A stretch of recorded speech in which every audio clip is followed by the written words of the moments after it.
आता ॿुधायां थी हुन कविता जो नालो आहे सिटा संस्कार।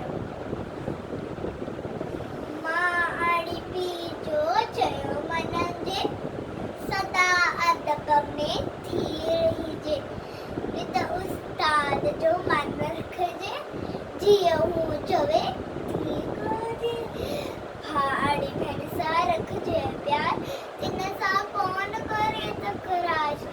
सवेल सुम्हिजे सवेल उठजे, अवल ध्यान जो नालो गणजे।